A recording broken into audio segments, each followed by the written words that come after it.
Hello guys. So, magre-record ako ng mga short, I mean, ang tawag dito. Yung mga nakat na mga videos depende sa chapter. So, dito magsa-start tayo sa investments in equity security. So, maiksi lang to. Dalawa lang yung i-account for natin. Is yung fair value through profit or loss or other comprehensive income. Okay? So, eto. Tingin kayo sa kaliwa. So, is the investment held for trading? Pag held for trading kasi, napakaiksi niyan. Hihintayin lang na tumaas yung fair value tsaka ibebenta siya. So, through profit or loss para hindi costly yung pag-account for. Kasi pag other comprehensive income, mas costly siya. Okay? So, yun yung basic na explanation dun. Next, paano pag hindi siya held for trading? Diretso fair value through profit or loss na ba? Hindi. If nag-irrevocable election yung company, pag hindi siya held for trading, hindi siya held for trading pwede siya, I mean, i-account for siya sa other comprehensive income. So ganito, hindi siya held for trading. Tapos nag-elect yung company, edi other comprehensive income. If hindi siya held for trading, tapos hindi naman nag-elect yung company, edi fair value through profit or loss pa rin. Okay? Ganito, if silent yung problem, held for trading siya. Okay? If silent yung problem. So, yun yung again, balikan natin. If held for trading, profit or loss. If hindi siya held for trading, tapos nag-elect, other comprehensive income. If hindi siya held for trading and hindi nag-elect, profit or loss pa rin. Okay, so tatlo yung tatandaan nyo na yan. So, ito na, sa accounting for profit or loss or other comprehensive income ng financial asset. Sa profit or loss, in expense, 'di ba? Yung transaction cost. Sa OCI naman, kina-capitalize. Next, fair value. Same sila ng measurement. Fair value talaga. Sa next na fair value or sa end ng reporting date. Saan nire-record ang gain or loss? Sa fair value through profit or loss, nasa profit or loss. Sa fair value through other comprehensive income, nasa OCI. Ito, pag binigyan kayo ng problem na fair value through profit or loss, tapos yung question, how much should be recognized in OCI, syempre ilalagay nyo 0. Kasi yung FVPTL, nasa profit or loss lang siya. Hindi siya nasa OCI. May na-encounter kasi akong problem dating ganyan kay Ma'am Lu. So, ayun, medyo nalito ako. So, yun. Ito yung equity section ng balance sheet. Walang ganun sa FVPTL. Meron sa FVTOCI. Ang cumulative gains or cumulative losses. Mamaya i-explain ko yan. Accounting for realized gain. Ito, yung realized gain or loss, ito na mismo pag nabenta na. Okay, so kung fair value through profit or loss, sa profit or loss din siya. Pero ganito, sa FVTOCI, irrevocable election, which is sa equity security, irrevocable election na, FVOCI, ididiretso siya sa retained earnings. Ang tawag doon is no recycling. So, pag equity security na FVTOCI, which is irrevocable election, retained earnings ang bagsak pag nabenta. Okay? Next, accounting for dividends. Mas mafa-familiar kayo pag na-connect nyo siya sa investments in associates. Pero, context lang dito, recognize siya sa profit or loss. Next chapter pa tong accounting for dividends. Okay? So, yun lang. Yung theory parts. Ngayon, tuturuan ko kayo ng solving. Okay? Okay, try lang. Kasi di ako familiar dito. Okay? Medyo nagagrasp ko naman. Okay. Start tayo dito sa 32.1. Di na ako magsisend ng sorry. Di na ako magsisend ng mga copy na ganito. Panoorin nyo na lang yung video para masundan nyo rin. Okay? Held for trading. Held for trading. Ano nga ulit yung held for trading? Fair value through profit or loss. Okay? Na next. Erase natin ito. Held for trading. Underline. So, 5 million siya. Diba? 5 million sabi sa problem. The entity also paid transaction cost of 200,000. Fair value through profit or loss, transaction cost is expense. So, irrelevant. The securities had a market value of 5,500,000. Isipin nyo, 5 million naging 5,500,000. Ilan yung gain? Eh di 500k. Easy as that. Diba? Unrealized gain. Okay, unrealized, which means hindi pa binenta. Okay? Klaro? Next problem. Baba tayo. Okay.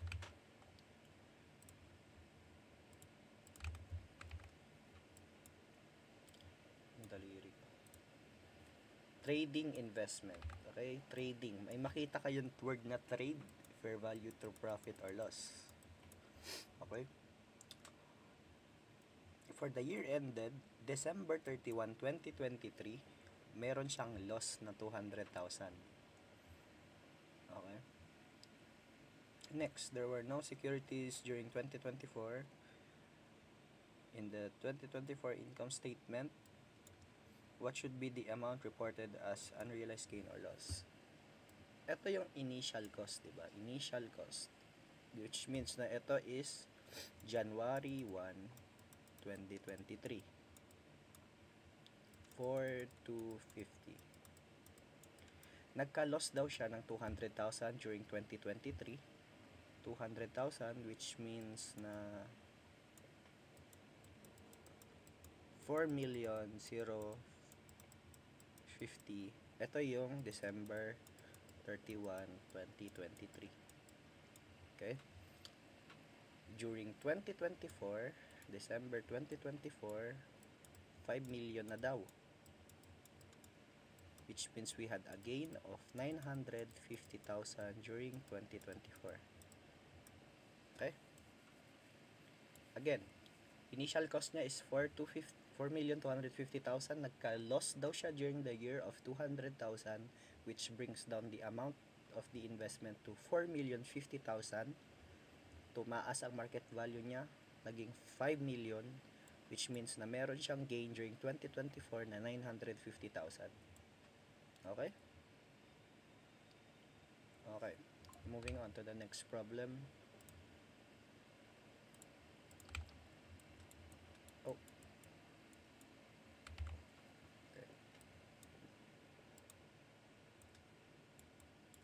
Again, emphasis sa word na trading.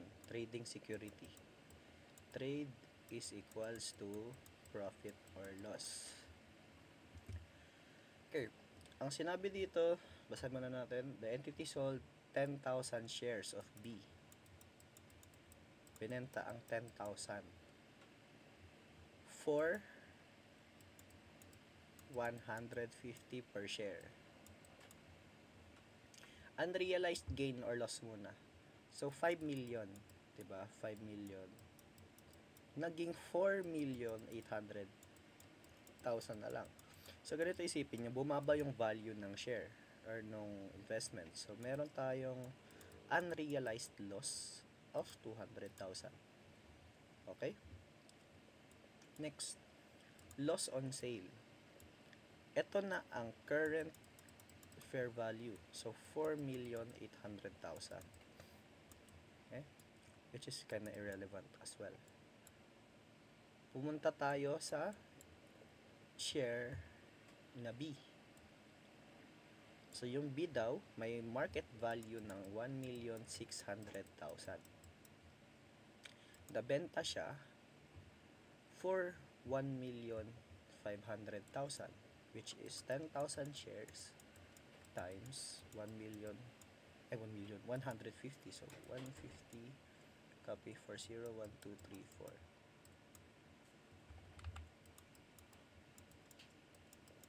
Isipin mo, ito yung value ng share mo. Ito lang na benta mo. Yung value ng share mo is 1.6 million. Nabenta mo lang siya for 1.5. Siyempre, nalugi ka, edi may loss ka na 100,000. Which is ito. Okay? Delete na lang ako. Ay! Sorry. Okay, balik tayo. Wala. Moving on tayo sa next problem. Ito na. Ito na yung other comprehensive income.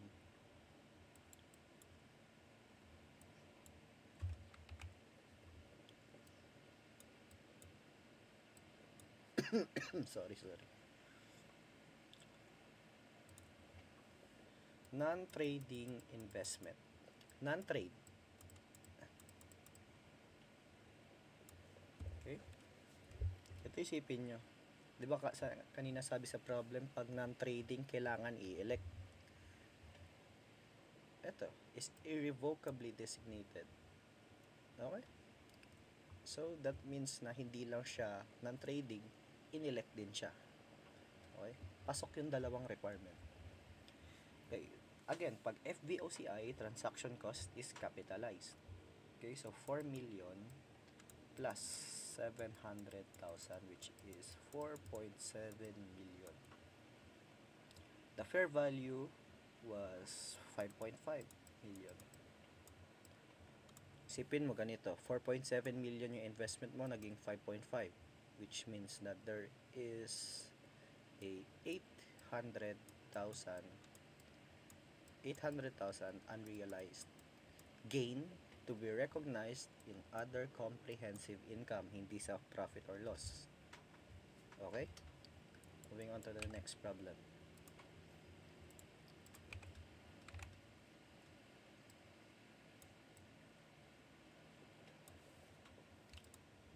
Ang tinatanong dito is income statement. Okay? Income statement. Dalawa yung accounts dito. Meron tayong trading, which is a profit or loss, which is income statement, and non-trading, which is in OCI. Ang i-account for natin is yung sa income statement, which is yung profit or loss lang. This is irrelevant. Okay? Aggregate cost, which means na ito yung cost which we incurred to acquire. So, 4 million. Ang market value niya ngayon is 3.7. Isipin nyo, 4 million naging 3.7, edi may loss tayong 300,000. Profit or loss lang. Ito is OCI. Okay? Moving on to the next problem.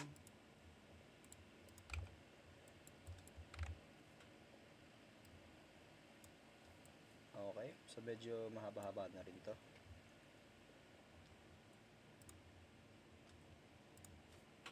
Ang tinatanong dito is market value of investment on December 31, 2023. Non-trading equity security. Okay, so first, let's look at the cost. Meron tayong cost na 3.7 billion. Sabi daw, may unrealized loss during 2023 na 100,000, which brings down the value of our investment to 3.6 million.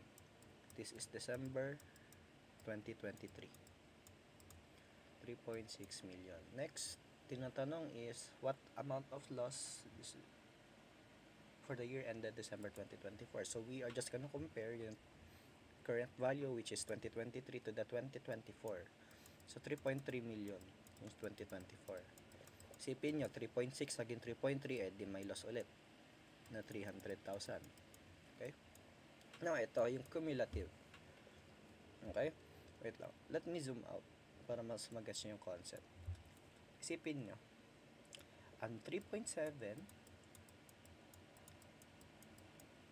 naging 3.6.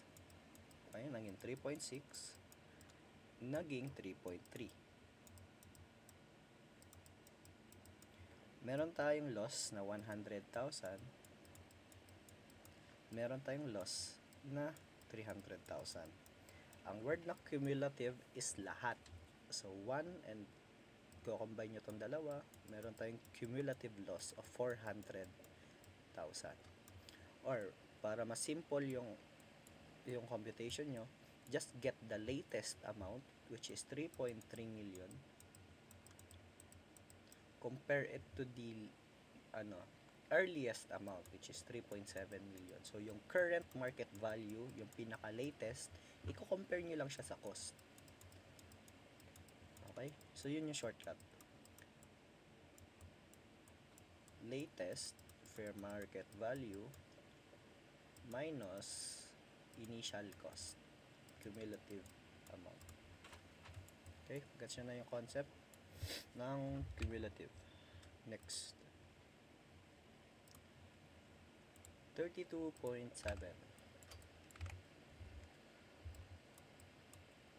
Okay.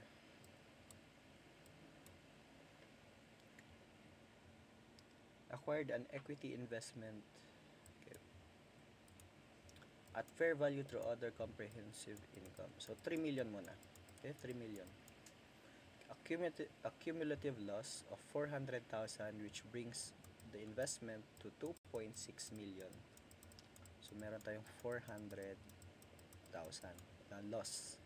On 2024, naging 1.2 million, which may loss na 1.4. Na yung cumulative is 1.6. I mean 1.8. Sorry. 1.8 million kasi inad ko tong cumulative. If you want the shortcut, just minus these two. Ang 3 million and 1.2 million, which you will eventually get 1.8 million cumulative loss. Okay? So, ganun. Para di na kayo mag-isa-isa, diretso nyo na yung cost and yung latest fair market value. Okay, next we go to, I believe this is 32.8.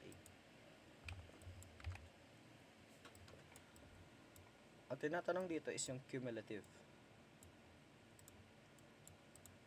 Since isang year lang siya, again, yung sabi ko sa inyo, yung cumulative is ina-offset yung lahat ng loss, lahat ng gain para makuha yung cumulative.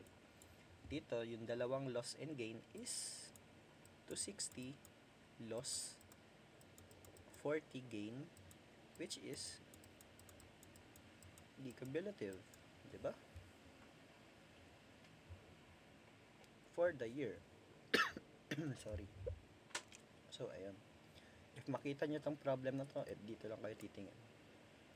If gusto nyo makita yung increase, ma-minus nyo lang to. 15,000 na ito. So, 205. Okay, so, makita nyo to. Dito lang kayo titingin sa taas.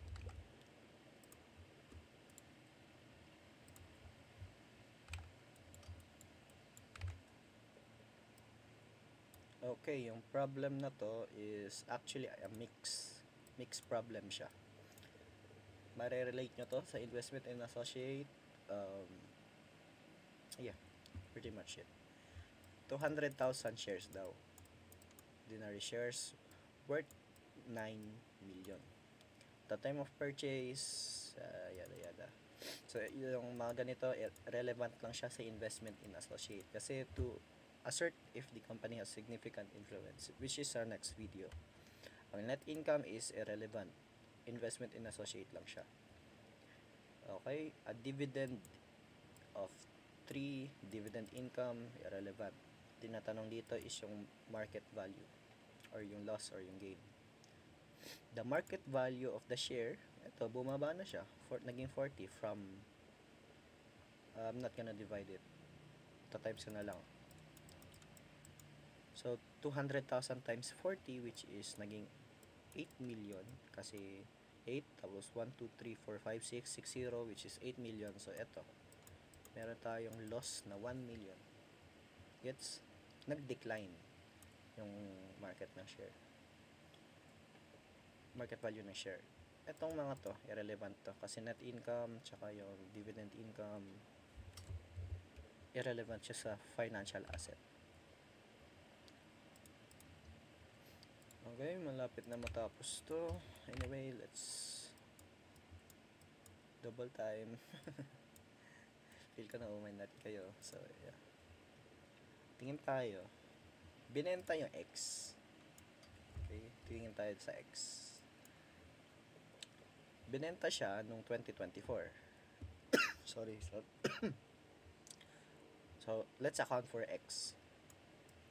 2 million siya nung cost. Naging 2.4 million. So, there is an increase of 400,000. Okay? There's an increase of 400,000. Next, it was sold for 2,500,000. Again, we will use the latest kasi nag-a-update yung carrying amount ng investment. So, may gain tayo, realized gain of 100,000. So, 100,000 lang ba isasama natin? Nope. 400,000 lang ba? Hindi. Lahat ng amount, 500,000. So, ganito, isipin nyo, parang cumulative lang din yung concept pag binenta. Kahit nag-update siya, yung sa taas kanina.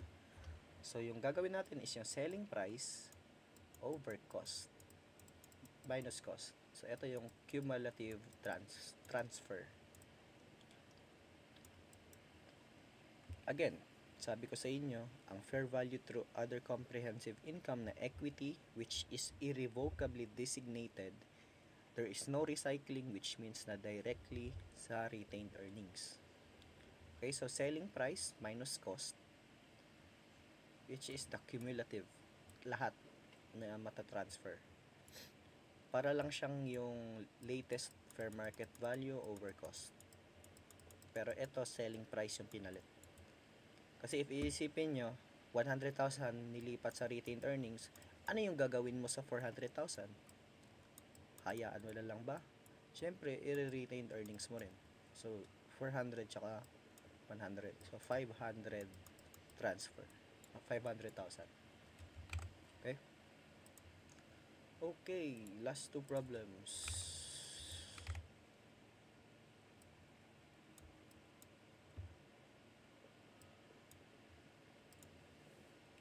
Okay, 3211 muna. Entity sold B. So, titingin lang tayo sa B. Pag ganun. Charge to retained earnings. So, again, ang gagawin natin is yung cost. Lalagay natin dito sa pinakababa. Over selling price, which is 140. Again, 10,000, 10,000 lahat binenta. What if 9,000 lang yung binenta? So, magfa-fraction tayo. Times mo lang tong taas, tapos tong taas lang, actually, ng 9/10. Sa situation naman na to, lahat binenta. Okay, so 10,000, walang gagawin. Lahat na benta. So, there is a loss of 250,000. Hindi siya loss. Ita-transfer rather sa retained earnings. Or ibabawa sa retained earnings kasi loss nga eh. Pag gain naman, syempre, papasok sa retained earnings. Pag loss, tatanggalin sa retained earnings. Charge. Next. Tinatanong yung historical cost. So, eto, tatanungin yung acquiring cost natin. Sabi daw dito, the transaction cost is capitalized. What does that imply? Fair value through other comprehensive income. 3.7 million. Okay, next. After that, meron daw unrealized loss. So, syempre, i-add back lang natin. 4 million, So, ito, 4 million. Nag-minus tayo ng 300,000. So, syempre, 3.7 na lang siya ngayon. I-add back lang, tataas. So, 4 million. So, ganun. Ba't nyo na iniisip na the transaction, the entity paid, di inad yung 100,000? Kasi na-paid na eh, paid. Which means nakasama na dito yung 100,000. Buti nga dito, wala na sa choices yung 4.1 million eh. Baka malito pa kayo. So, 4 million. Okay? Pag paid transaction cost, kasama na siya mismo dito sa mga amounts na to. Okay, so yun lang naman nyo sa equity, tuloy, financial asset through profit or loss and other comprehensive income. So next video will be coming up soon, which is yung dividend, share split, split down, split up, o ano man tawag doon. Okay, so yun lang. Thank you.